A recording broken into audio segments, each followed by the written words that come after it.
Thank you for joining us today, sir. It's an honor to have you here. I'm really looking forward to explore your journey as a civil servant and your experiences in the service and the impact of your journey on the ground. How have you been? Very well, Melinda. So I'm an IAS officer of Yes, Kerala sir. cadre, 2020 batch, and completed almost 3.5 to 4 years in the cadre.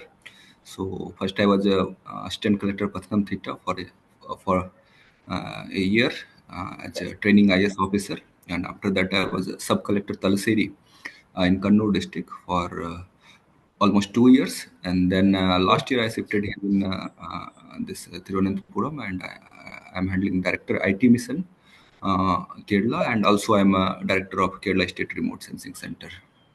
Could you begin by telling us in which year you cleared a UPSC exam and what rank you scored? So I gave UPSC CSC in 2019. Result of it came in 2020, and I joined in 2020 in the IAS. My rank was all India rank was 435. So before your journey began, what was your academic or professional background like?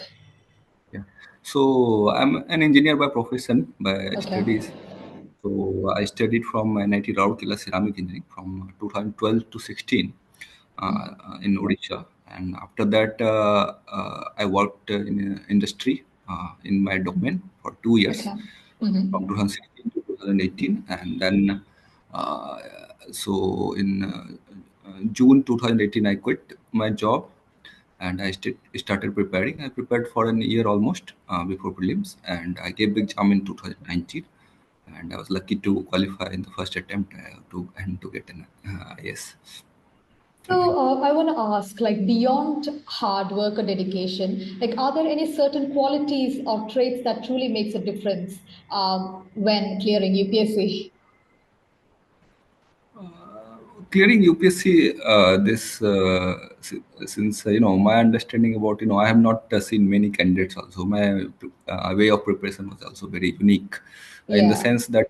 Uh, so what happened that in the college itself, I had decided that I would give this UPSC Civil Service Yes, sir. exam, and at that time I was very much fancied with this Indian Foreign Service IFS, and at the same time this Indian Administrative Service IAS also. So this I was thinking which career to choose and all. Okay. But ultimately I settled down in my thought so in IAS, thought like it's Okay. a better to stay in the country and work for the country, even though I was very much interested into diplomacy and all international relations. So I selected that political science and international relations as my subject in UPSC. Mhm. And so I started preparing the this college itself, a little bit seeing the syllabus and all. But then I thought like it's better to whenever you are doing the preparation, it's better to do it full time and with Yeah. full dedication. So at that time, like after clearing the this engineering, so I was placed, and it was a good salary. And to be frank, like I was not from such a good economic background also, so I had to take the job, and I cleared all my this education loan and all the dues and all. Got Mhm. some cash in my pocket so that I could prepare. And almost after 2 years of job, it was already in my mind that I had to prepare for it. So I just Mhm. quit without a doubt in my mind, because that was the plan. So I started preparing, but before I started preparing, I had everything set. I was sure that this exam requires only 1 year of preparation, Okay. not more, and what all subjects has to be covered. So I'd seen various toppers videos and all. Everything is available in YouTube, especially Yes. after 2015, 16. Most of the Yes. toppers shared their strategy, and I saw many of the strategies. There are certain common element, like how you should study, which book you should follow. Yes. So I had made a plan for a year how I'm going to do it, and I quit. I moved to Bangalore in 2018 July, and that was almost 11 months before prelims. So I was not very much prepared at that point. Like I would say, like I was kind of beginner only. I knew the syllabus, what to study, how to study, but I had not done any preparation as such, in detail. I prepared for like 11 months. I sat in prelims, so So the I cleared it. preparation time differs, right, for different people. Yeah, so my approach was that this I have to do it full time without any restriction. When I'm Yeah. preparing for UPSC, I cannot prepare for any other exam, or I cannot do anything else. Mm-hmm. So basically, I locked myself in a room in Uh-huh. Bangalore. Yeah. So I was studying almost like 9 to 10 hours. I had a very fixed schedule of like from Okay. morning to night, how I was doing it. And that with that fixed schedule and weekly, this I used to give this test series. So I didn't join any coaching also. So I took one test series that was of this Insight IAS. So that this Mm-hmm. test is the only thing that I took. And with that test series, like I was getting weekly syllabus, so I was studying the syllabus and giving the exam. And, so basically, I was not preparing for the prelims. I was only preparing for that weekend test. So like that Okay. one week, I kept on doing it, and all the NCRTs were covered, all the subjects were covered, and I was able to also see that whether I am preparing in the right direction. I was able to compare my rank with the other candidates who were writing this. So this strategy of like weekly planning and every weekend giving the test and continuously improving on it, and keep a track of where you are going. So that is the core element, I would say, that other than the initial question that you asked, other than hard out, it's very important to keep a Yeah. track that what are But you doesn't doing. it get lethargic because it can get a bit tedious at times? It's a very tedious exam Yes. basically. So that's the How do you deal test. with that kind of Yeah. lethargy? It's a commitment, Melinda. That's what distinguishes the successful candidate and Yes. from so many who will not make it far. So this exam is not like I have said in many instances.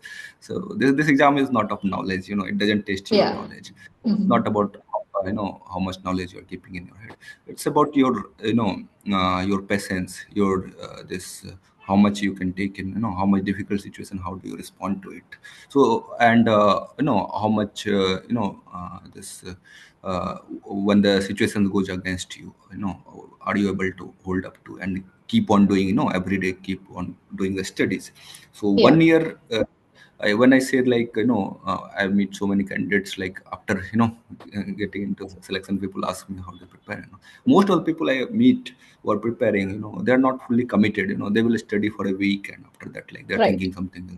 Right. So they're not able to, one day, anyone can study for 12, 14 hours, but Yes. that's not about it. So you Consistency have to matters. consistency. You have to Yeah. consistently read for 10 hours almost for an year. So that period, that's where 99% of us want to move.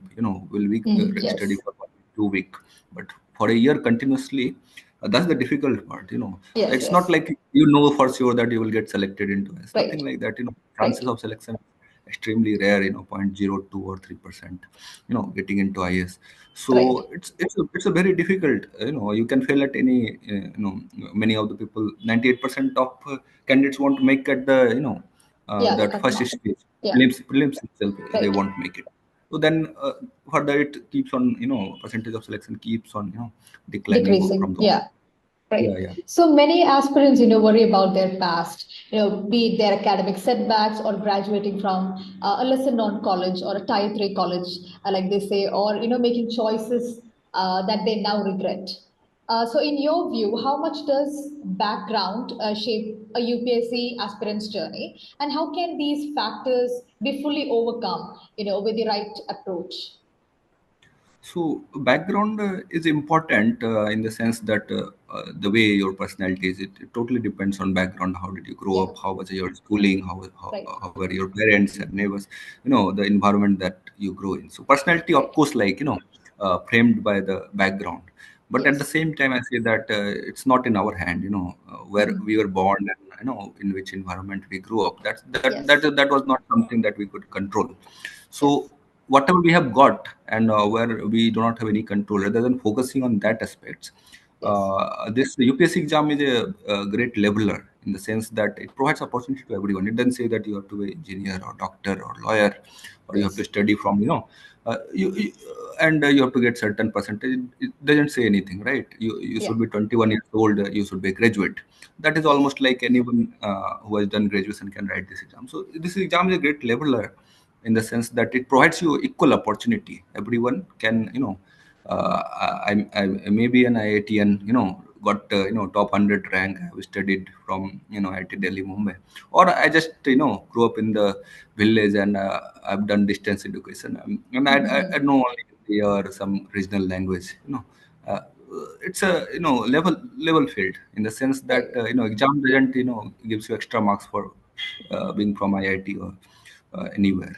So in that sense, it's a great leveler, but it won't level the it won't say that without doing the hard work. Okay. You can cross it. So it only checks that how much you're committed, how much hard work you can put in, and anyone from any language out of what is being offered in the UPSC, you can write it, and if you're committed, you can make it. Right.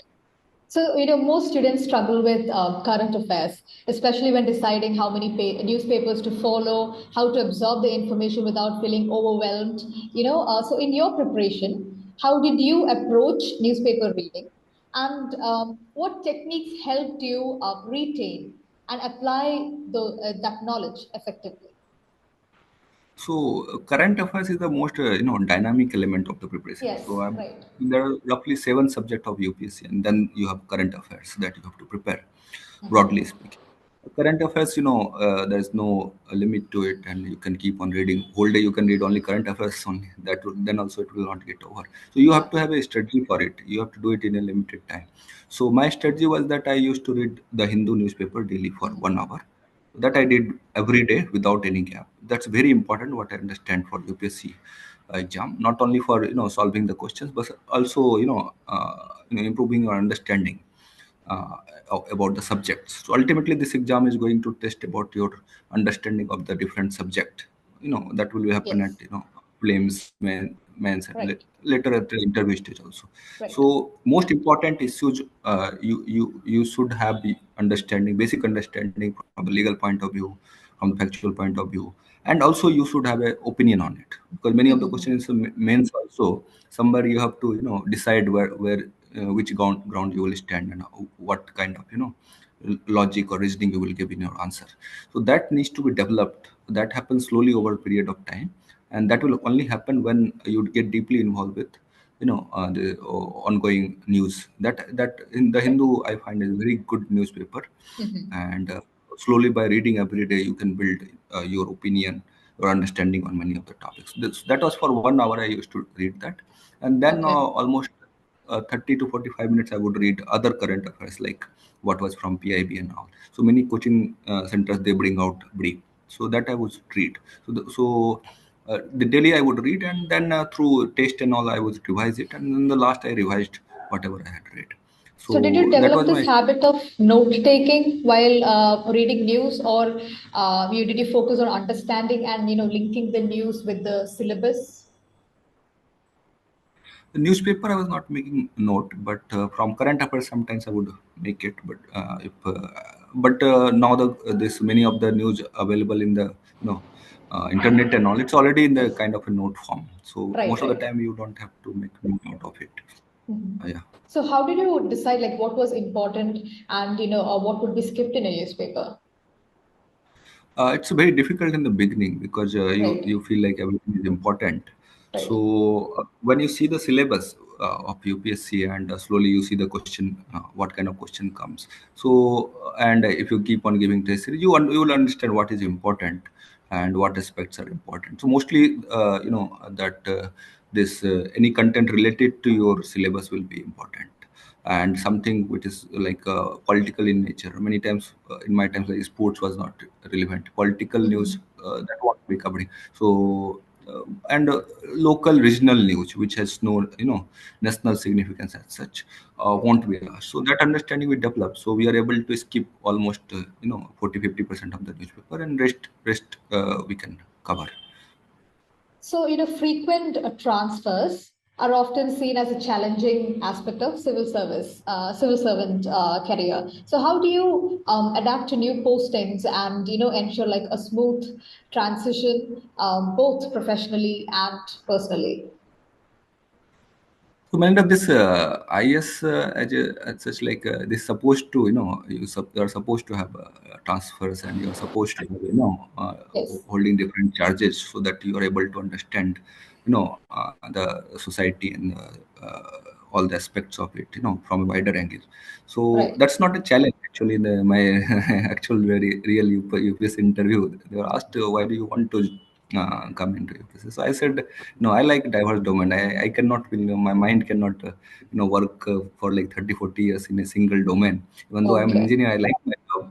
But I like to, get into other things, understand, comprehensively about the other subjects. So the job is like that. You start as a trainee, you understand, what are happening at the district level, what all the things district collector handles, what is the job of police, forest. You understand right. from there. Then you get a STM charge, sub collector, what we call here in Kerala. So then you understand this. You handle the land related issue, law and order issue, and sometimes in my There was a little internet issue. I'm sorry. yeah. So I was telling about that this different post and transfers. So Yeah. it's a part of the scheme, and every post makes you capable enough to handle the and So this is the what future. a civil servant actually does. Yeah, civil servant as a civil servant, like Like what later is the, later. actual job of a civil servant? So actual job is that whatever position, whatever chair you are sitting on to, there will be certain responsibilities assigned to you. Mhm. So just in my case, like I'm this director of Kerala State IT Mission. So in this post, my responsibility is to handle the e-governance of the state, digital governance, how to improve that. That is a very specific task, and I will be getting this post for like 2 3 years, and that gives ample time for me to look at all the aspect how the e-governance is developed in the state, what all scopes are there. So first few months it would take to understand what has happened. So once you get grasp of those things, then you can plan that how we can improve the governance through digital and e-governance. So you get to plan the things. You can put it in the budget, then it gets approved, and you get the money also, and you can implement it very successfully.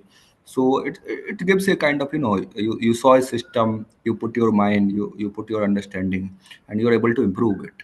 And then you move to next post, of course. Like Right. it's not that once you get into a domain you will remain there, but this Mhm. understanding that you develop once I'm here uh, in this post, so I will get certain understanding of the how this this portion IT and this aspect works. So then I would get maybe placed in a district as district collector. Then I would understand about the non-district level challenge and administration. Then I would move to some department secretary maybe. So Mhm. that's the scheme of the things. So, Okay. but in every post you get ample opportunity to contribute and improve the system. Okay. So generally, citizens have a very high expectation from an IAS officer. So how do you manage those expectations while balancing practical constraints? Yes, the thing is that it's a very challenging job. Working in government, as government as such is a very complex institution. You have to Yes. understand, like if we try to compare all the institution that is there, I know. So government is the most complex institution, and at the same time, this is the institution, which can do maximum impact, to the people, to the citizen. Right. So in a way, working in the government, you have to understand the challenges first. What are challenges are there? It's not a corporate institution that you can do anything. So there are laws, there are rules.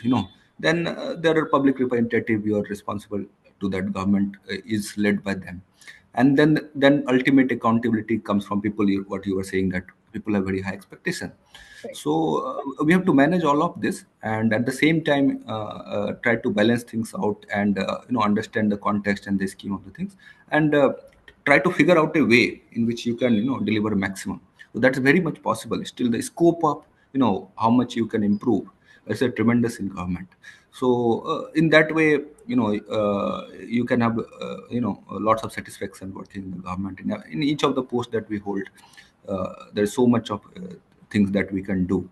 So if we do that, we get satisfaction to ourselves, and ultimately to people also somewhere they realize that you have done something good for that. But we are not directly responsible to citizen also, I would say that. Okay. Okay. So, Okay. because we don't go for asking for vote and all that, that's not. So that's why Yeah. system like that, we are responsible to the elected representative, and elected representative is responsible to the people. So in a way, we respond to that, and ultimately it's everything is for the citizen. Of course, like government is for citizen.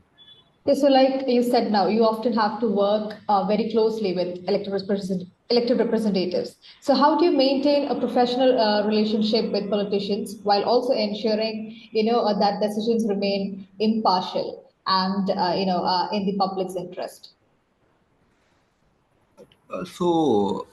This one thing is that a civil servant works with elected representative. We are not supposed to work totally impartially apart from public representative. That is the kind of perception that is going. That is not correct. Actually, we have to work with them. We have to understand the requirement, because the requirement of public representative, it's the requirement of the people. Why they are asking us? They are asking because people wants that. So we have to understand and balance it out. Balance in the sense that at the same time, if some request comes is which is not strictly legal or which cannot be done, so you have to stand up to it, saying you have to explain why it cannot be done. You have to work within the law, right? So you have to understand the requirement from the people and public representative and the law, and Right. balance it out, and try to do maximum things which can be done, within the law, within the rules, which can be done. So we Right. always think that whatever request comes in, if it is possible to be done, we certainly doing it. Yeah. And if there are certain constraints, so we should be explaining clearly why it cannot be done, and what the roadblocks are there, and they ultimately also understand that Yeah. so we have to work with them. So and That's what we are trained also to do that. That is a big part of job, to balance the system, to different interest groups will be there. So you have to balance it out, and keep running the system. So, the role of the IAS officer is, often seen as one of the most powerful or impactful role in the country. And I've come across a few comments saying, like online, that removing a governor is easier than removing an IAS officer, from service. So, how accurate is that perception, and how much real impact does an IAS officer truly have on ground? So, removing an IS officer is very difficult, that I would agree. So, that's Yeah. the way we have Article 311 in the Constitution, which gives certain, it's very, very Yes. difficult to remove an IS officer. So, but we also have to understand why it has been created. If we are not empowered, to take a stand and stand on what is legally correct, then Right. we would be, uh, anyone will suspend us, remove us. So Right. obviously we will not have courage to take any steps. So that's why the Right. system has been designed in such a way. Right. So it's difficult to remove, but it's very easy to transfer, right? Uh-huh. So it can be transferred by public Right. Right. Right. representative, Right. led by generally in the state. It's by this honorable CM is the head of administrative machinery. So they can shift anyone out of there. So it's not that we are totally irresponsible. We are certainly responsible, but a certain kind of protection, removing from the service and all has been provided. And then the Mhm. second aspect, what you are saying, I just forgot the second aspect of your I question. was like how Sorry. accurate is that Yeah. perception, and how much real impact does an IAS officer have on ground?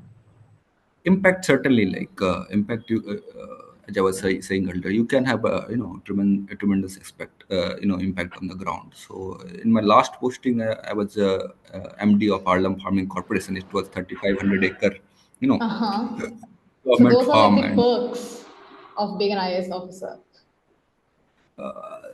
so there are two aspects of perks that I would talk about. One is the personal perks, generally what is shown in the YouTube and all, that you get a vehicle and security Yes. and all those things. Mhm. So which also varies from state to state, and the certain basic facility that is provided to you, that is a given in the service.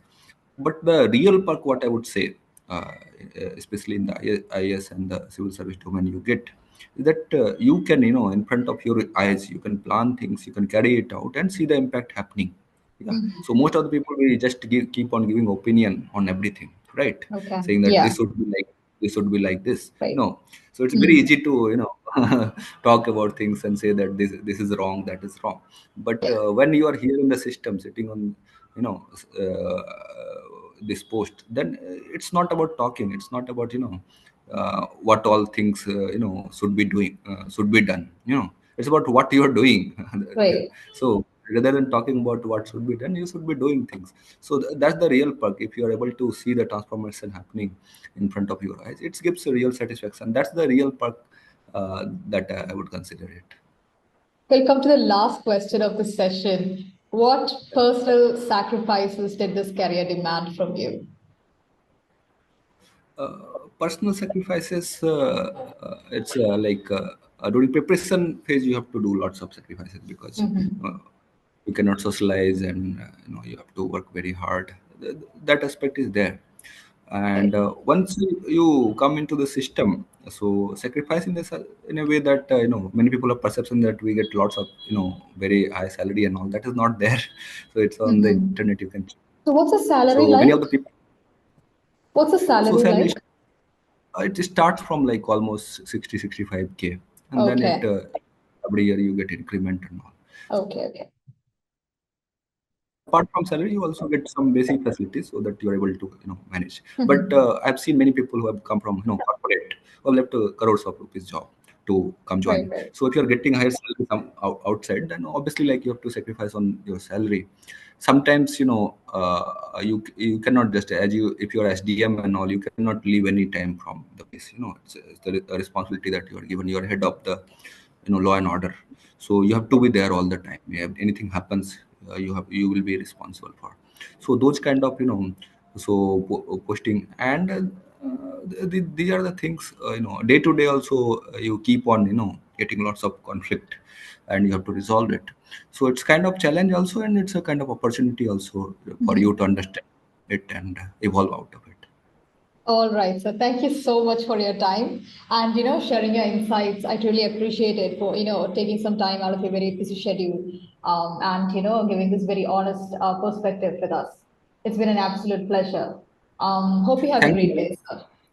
Yeah, thank you, Melinda. Thank you very much, and great to discuss with you all these Yeah. things. Bye.